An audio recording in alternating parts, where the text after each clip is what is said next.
Thank you very much for inviting me today to speak to you all. I have to say up front that I'm a founder member of a dignified revolution, and I'm ashamed to say I'm a nurse. And we were just talking over coffee, there's a few other nurses in the room as well, how ashamed we are at some of the things that we've been hearing. But sadly, the dignified revolution is also hearing these dreadful things on a daily basis. I've been given the title. Who took the nursing out of nursing, and who's going to put it back? I think in a nutshell, nurses took the nursing out of nursing, and it's them who's going to have to put it back, but I'll go into that in a bit more detail in a few minutes. Just briefly about a dignified revolution. We established about 2.5 years ago now, and it was a group of individuals who had experienced poor care with their elderly relatives in hospital, and the majority of us are nurses. And since we've established, we've sort of gathered more members, and Janet is a member, Janet Howell, she's in the audience today with us. And she's also a nurse background as well. We have no funding like everybody else who's trying to make a difference, but we have had lots of support from people with different expertise, a website designer, graphic designers, that sort of stuff, people analysing data for us, so that's really where we've gained our strength from. And we have got quite a comprehensive website, and because we haven't got any funding, it makes it difficult for us to travel around and do things. But we have got an email network, and we've got now about 4,500 people on that network across the whole of the UK, although we're based in Wales. And that ranges from members of the general public, health professionals, local authority, voluntary sector people, anybody that wants to join it can join it.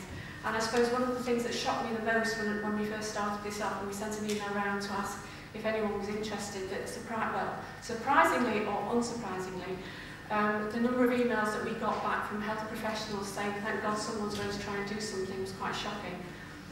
Anyway, that's just briefly what we are and who we are.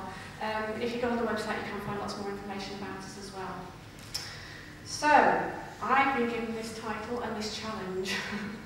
And I think what I'd like to do to start off with is by defining the function of the nurse. And to do that, I'd like to share with you a definition of nursing that was proposed by Virginia Henderson in 1966. She was an American nurse, a researcher, a theorist and an author.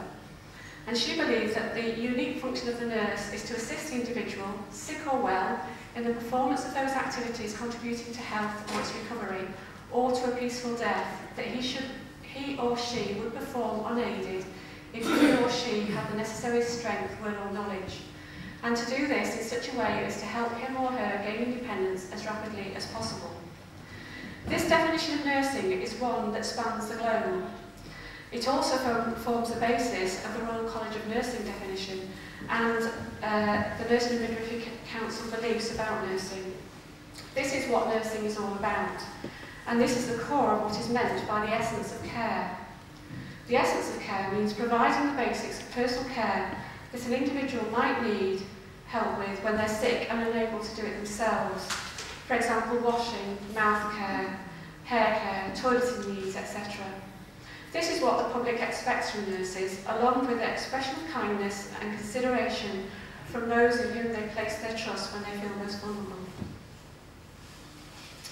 So if that's what nursing is all about, what's happened? Well, from the correspondence that we receive and the discussions in which we get involved from both the public and professionals, there's a view that a combination of things have contributed to the current situation of where nursing is at today.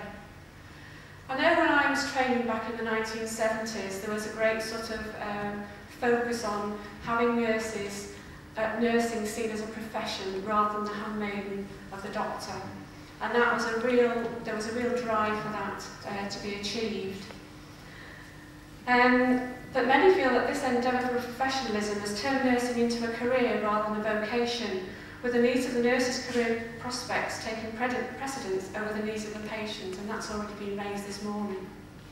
Alongside this push for nursing to be acknowledged on an equal footing to the medical profession, There have been significant developments in health technologies, treatment regimes, life-saving drugs, etc., which we've all benefited from. But it's also meant that the nurse's role has become more technical and the value of caring is sometimes misplaced. But what must be remembered is that the effectiveness of these wonderful treatments and the achievement of best outcomes is hugely dependent on good quality, basic nursing care.